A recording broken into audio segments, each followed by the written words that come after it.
তব কথামৃতং তপ্তজীবনম কবিভিরীরিতং কল্মষাপহম শ্রবণমঙ্গলং শ্রীমদাততং ভুবি গৃণন্তি যে ভুরিদা জনাঃ। শ্রী শ্রী রামকৃষ্ণ কথামৃত প্রথম ভাগ, প্রথম খণ্ড, ষষ্ঠ পরিচ্ছেদ, তৃতীয় দর্শন। সর্বভূতস্থমাত্মানং সর্বভূতানি চাত্মনি ইক্ষতে যোগ যুক্তাত্মা সর্বত্র সমদর্শন। মাস্টার তখন বরানগরে ভগিনীর বাড়িতে ছিলেন। ঠাকুর শ্রীরামকৃষ্ণকে দর্শন করা অবধি সর্বক্ষণ তাহারই চিন্তা।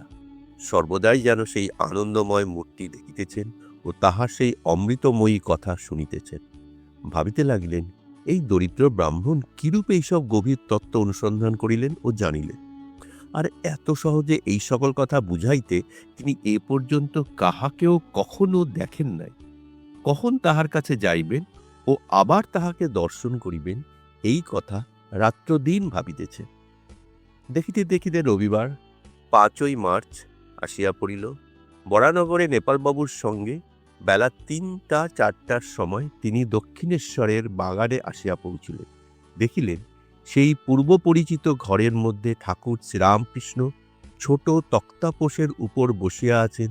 ঘরে একঘর লোক, রবিবার অবসর হইয়াছে, তাই ভক্তেরা দর্শন করিতে আসিয়াছেন। এখনো মাস্টারের সঙ্গে কাহারও আলাপ হয় নাই। তিনি সভা মধ্যে এক পার্শ্বে আসন গ্রহণ করিলেন। দেখিলেন ভক্ত সঙ্গে সহাস্য বদনে ঠাকুর কথা কহিতেছেন। একটি 49 বর্ষ বয়স্ক ছোকরাকে উদ্দেশ্য করিয়া ও তাহার দিকে তাকাইয়া ঠাকুর যেন কত আনন্দিত হইয়া অনেক কথা বলিতেছেন। ছেলেটির নাম নরেন্দ্র, কলেজে পড়েন ও সাধারণ ব্রাহ্ম সমাজে যাতায়াত করেন। কথাগুলি তেজ পরিপূর্ণ, চক্ষু দুইটি উজ্জ্বল, ভক্তের চেহারা। মাস্টার অনুমানে বুঝিলেন যে কথাটি বিষয়াসক্ত সংসারী ব্যক্তির সম্বন্ধে হইতেছিল। যারা কেবল ঈশ্বর ঈশ্বর করে, ধর্ম ধর্ম করে, তাদের ওই সকল ব্যক্তিরা নিন্দা করে। আর সংসারে কত দুষ্ট লোক আছে, তাহাদের সঙ্গে কিরূপ ব্যবহার করা উচিত, এসব কথা হইতেছে। শ্রীরামকৃষ্ণ নরেন্দ্রের প্রতি: নরেন্দ্র, তুই কি বলিস?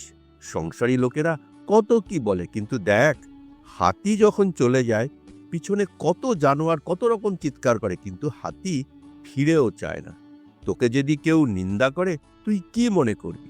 নরেন্দ্র: আমি মনে করব কুকুর ঘেউ ঘেউ করছে। শ্রীরামকৃষ্ণ সহাস্যে: না রে, অত দূর নয়। সকলের হাস্য। ঈশ্বর সর্বভূতে আছেন, তবে ভালো লোকের সঙ্গে মাখামাখি চলে, মন্দ লোকের কাছ থেকে তফাৎ থাকতে হয়। বাঘের ভেতরেও নারায়ণ আছেন, তা বলে বাঘকে আলিঙ্গন করা চলে না। সকলের হাস্য। যদি বলো বাঘও তো নারায়ণ, তবে কেন পালাবো? তার উত্তর, যারা বলছে পালিয়ে এসো তারাও নারায়ণ, তাদের কথা কেন না শুনি? একটা গল্প শোন। কোনো এক বনে একটি সাধু থাকেন, তার অনেকগুলি শিষ্য। একদিন তিনি শিষ্যদের উপদেশ দিলেন যে সর্বভূতে নারায়ণ আছেন, এইটি জেনে সকলকে নমস্কার করবে। একদিন একটি শিষ্য হোমের জন্য কাঠ আনতে বনে গেছিল। এমন সময় একটা রব উঠল, কে কোথায় আছো, পালাও, একটা পাগলা হাতি যাচ্ছে। সবাই পালিয়ে গেল, কিন্তু শিষ্য পালালো না। সে জানে যে হাতিও যে নারায়ণ, তবে কেন পালাবো, এই বলে দাঁড়িয়ে রইল। নমস্কার করে স্তবতুতি করতে লাগলো।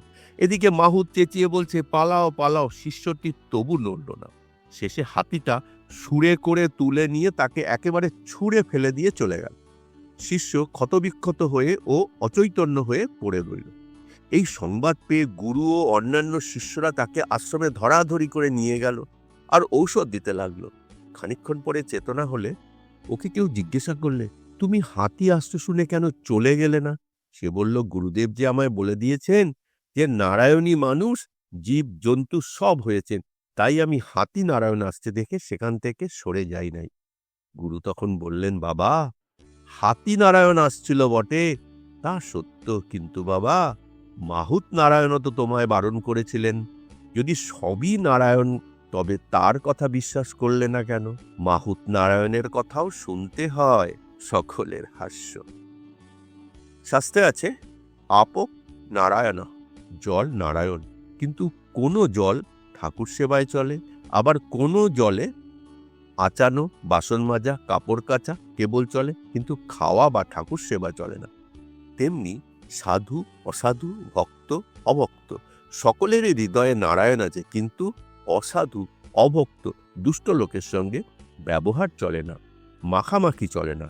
কারোর সঙ্গে কেবল মুখের আলাপ পর্যন্ত চলে, আবার কারোর সঙ্গে তাও চলে না। ওইরূপ লোকের কাছ থেকে তফাতে থাকতে হয়। একজন ভক্ত: মহাশয়, যদি দুষ্ট লোকে অনিষ্ট করতে আসে বা অনিষ্ট করে, তাহলে কি চুপ করে থাকা উচিত? শ্রীরামকৃষ্ণ: লোকের সঙ্গে বাস করতে গেলেই দুষ্ট লোকের হাত থেকে আপনাকে রক্ষা করার জন্য একটু তমগুণ দেখানো দরকার, কিন্তু সে অনিষ্ট করবে বলে উল্টে তার অনিষ্ট করা উচিত নয়। এক মাঠে এক রাখাল গরু চড়াতো। সেই মাঠে একটা ভয়ানক বিষাক্ত সাপ ছিল। সকলেই সে সাপের ভয়ে অত্যন্ত সাবধানে থাকত। একদিন একটি ব্রহ্মচারী সেই মাঠের পথ দিয়ে আসছিল। রাখালেরা দৌড়ে এসে বললে, ঠাকুর মশাই, ওদিক দিয়ে যাবেন না, ওদিকে একটা ভয়ানক বিষাক্ত সাপ আছে। ব্রহ্মচারী বললে, বাবা, তা হোক, আমার তাতে ভয় নাই, আমি মন্ত্র জানি। এই কথা বলে ব্রহ্মচারী সেই দিকে চলে গেল। রাখালেরা ভয়ে কেউ সঙ্গে গেল না। এদিকে সাপটা ফনা তুলে দৌড়ে আসছে, কিন্তু কাছে আসতে না আসতে ব্রহ্মচারী যেই একটি মন্ত্র পড়ল, অমনি সাপটা কেঁচোর মতন পায়ের কাছে পড়ে রইল। ব্রহ্মচারী বললে, ওরে, তুই কেন পরের হিংসে করে বেড়াস? আয়, তোকে মন্ত্র দিব। এই মন্ত্র জপলে তোর ভগবানে ভক্তি হবে, ভগবান লাভ হবে, আর হিংসা প্রবৃত্তি থাকবে না। এই বলে সে সাপকে মন্ত্র দিল। সাপটা মন্ত্র পেয়ে গুরুকে প্রণাম করলে আর জিজ্ঞাসা করলে, ঠাকুর, কি করে সাধনা করব বলুন? গুরু বললে, এই মন্ত্র জপ কর আর কারো হিংসা করিস না। ব্রহ্মচারী যাবার সময় বললে, আমি আবার আসব। এইরকম কিছুদিন যায়। রাখালেরা দেখে যে সাপটা আর কামড়াতে আসে না। ঢেলা মারে, তবু রাগ হয় না, যেন কেঁচোর মতন হয়ে গেছে। একদিন একজন রাখাল কাছে গিয়ে ল্যাজ ধরে খুব ঘুরপাক দিয়ে তাকে আছড়ে ফেলে দিল। সাপটার মুখ দিয়ে রক্ত উঠতে লাগলো, আর সে অচেতন হয়ে পড়ে রইল, নড়ে না, চড়ে না। রাখালেরা মনে করলো যে সাপটা মরে গেছে। এই মনে করে তারা সব চলে গেল। অনেক রাত্রে সাপের চেতনা হলো। সে আস্তে আস্তে অতি কষ্টে তার গর্তের ভেতর চলে গেল। শরীর চূর্ণ, নড়বার শক্তি নেই। অনেক দিন পর যখন অস্থি চর্মসার, তখন বাহিরে আহারের চেষ্টায় রাতে একবার চড়তে আসতো। ভয়ে দিনের বেলা আসতো না। মন্ত্র লওয়া অবধি আর হিংসা করে না। মাটি, পাতা, গাছ থেকে পড়ে গেছে এমন ফল খেয়ে প্রাণ ধারণ করত। প্রায় 1 বৎসর পরে ব্রহ্মচারী সেই পথে আবার এলো। এসেই সাপের সন্ধান করলে। রাখালেরা বললে, সে সাপটা মরে গেছে। ব্রহ্মচারীর কিন্তু ও কথা বিশ্বাস হলো না। সে জানে যে মন্ত্র নিয়েছে তার সাধন না হলে দেহত্যাগ হবে না। খুঁজে খুঁজে সেই দিকে তার দেওয়া নাম ধরে ডাকতে লাগলো। সে গুরুদেবের আওয়াজ শুনে গর্ত থেকে বেরিয়ে এলো ও খুব ভক্তিভাবে প্রণাম করলে। ব্রহ্মচারী জিজ্ঞাসা করলে, তুই কেমন আছিস? সে বললে, আগে ভালো আছি। ব্রহ্মচারী বলে, তবে তুই এত রোগা হয়ে গেছিস কেন?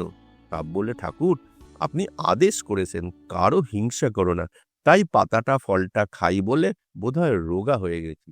ওর সপ্তগুণ হয়েছে কিনা, তাই কারোর উপরে ক্রোধ নাই। সে ভুলেই গেছিল যে রাখালেরা মেরে ফেলবার জোগাড় করেছিল। ব্রহ্মচারী বলল, শুধু না খাওয়ার দরুন এরূপ অবস্থা হয় না, অবশ্য আরো কারণ আছে, ভেবে দেখ। সাপটার মনে পড়ল যে রাখালেরা আছাড় মেরেছিল। তখন সে বলল, ঠাকুর, মনে পড়েছে বটে, রাখালেরা একদিন আছাড় মেরেছিল। তারা অজ্ঞান, জানে না যে আমার মনের কি অবস্থা।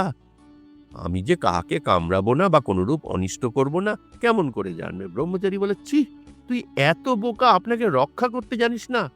আমি কামড়াতেই বারণ করেছি, ফোঁস করতে নয়। ফোঁস করে তাদের ভয় দেখাস নাই কেন? দুষ্ট লোকের কাছে ফোঁস করতে হয়, তাদের ভয় দেখাতে হয়, পাছে অনিষ্ট করে। তাদের গায়ে বিষ ঢালতে নেই, অনিষ্ট করতে নেই। ঈশ্বরের সৃষ্টিতে নানা রকম জীব জন্তু গাছপালা আছে। জানোয়ারের মধ্যে ভালো আছে, মন্দ আছে। বাঘের মতন হিংস্র আছে। গাছের মধ্যে অমৃতের ন্যায় ফল হয় এমন আছে, আবার বিষফলও আছে। তেমনি মানুষের মধ্যে ভালো আছে, মন্দ আছে, সাধু আছে, অসাধুও আছে। সংসারী জীব আছে, আবার ভক্ত আছে। জীব 4 প্রকার: বদ্ধ জীব, মুমুক্ষু জীব, মুক্ত জীব ও নিত্য জীব। নিত্য জীব যেমন নারদাদি, এরা সংসারে থাকে জীবের মঙ্গলের জন্য, জীব দিগকে শিক্ষা দিবার জন্য। বদ্ধজীব বিষয়ে আসক্ত হয়ে থাকে আর ভগবানকে ভুলে থাকে, ভুলেও ভগবানের চিন্তা করে না। মুমুক্ষ জীব, যারা মুক্ত হওয়ার ইচ্ছা করে, কিন্তু তাদের মধ্যে কেউ মুক্ত হতে পারে, কেউ পারে না। মুক্ত জীব, যারা সংসারে কামিনী কাঞ্চনে আবদ্ধ হয় না, যেমন সাধু মহাত্মারা, যাদের মধ্যে বিষয় বুদ্ধি নাই, আর যারা সর্বদা হরিপাদবদ্ধ চিন্তা করে। যেমন জাল ফেলা হলো পুকুরে, দু চারটে মাছ এমন শেয়ালে যে কখনো জালে পড়ে না, এরা নিত্য জীবের উপমা। কিন্তু অনেক মাছই জালে পড়ে, এদের মধ্যে কতগুলি পালাবার চেষ্টা করে, এরা মুমুক্ষু জীবের উপমাস্থল। কিন্তু সব মাছই পালাতে পারে না, দু চারটে ধপাং ধপাং করে জাল থেকে পালিয়ে যায়, তখন জেলেরা বলে ওই একটা মস্ত মাছ পালিয়ে গেল। কিন্তু যারা জালে পড়েছে অধিকাংশই পালাতে পারে না, আর পালাবার চেষ্টাও করে না, বরং জাল মুখে করে পুকুরের পাকের ভিতরে গিয়ে চুপ করে মুখ গুজিয়ে শুয়ে থাকে, মনে করে আর কোনো ভয় নাই, আমরা বেশ আছি। কিন্তু জানে না যে জেলে হর হর করে টেনে আড়ায় তুলবে। এরাই বদ্ধজীবের উপমাস্থল। বদ্ধজীবেরা সংসারের কামিনী কাঞ্চনে আবদ্ধ হয়েছে, হাত পা বাঁধা, আবার মনে করে যে সংসারের ওই কামিনী ও কাঞ্চনেই সুখ হবে আর নির্ভয়ে থাকবে। জানে না যে ওতেই মৃত্যু হবে। বদ্ধজীব যখন মরে, তার পরিবার বলে তুমি তো চললে, আমার কি করে গেলে।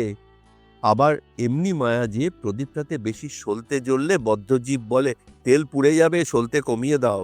এদিকে মৃত্যুশয্যায় শুয়ে রয়েছে। বদ্ধজীবেরা ঈশ্বর চিন্তা করে না। যদি অবসর হয় তাহলে হয় আবল তাবল ফালতু গল্প করে, নয় মিছে কাজ করে। জিজ্ঞাসা করলে বলে আমি চুপ করে থাকতে পারি না, তাই বেড়া বাঁধছি। হয়তো সময় কাটে না দেখে তাস খেলতে আরম্ভ করে।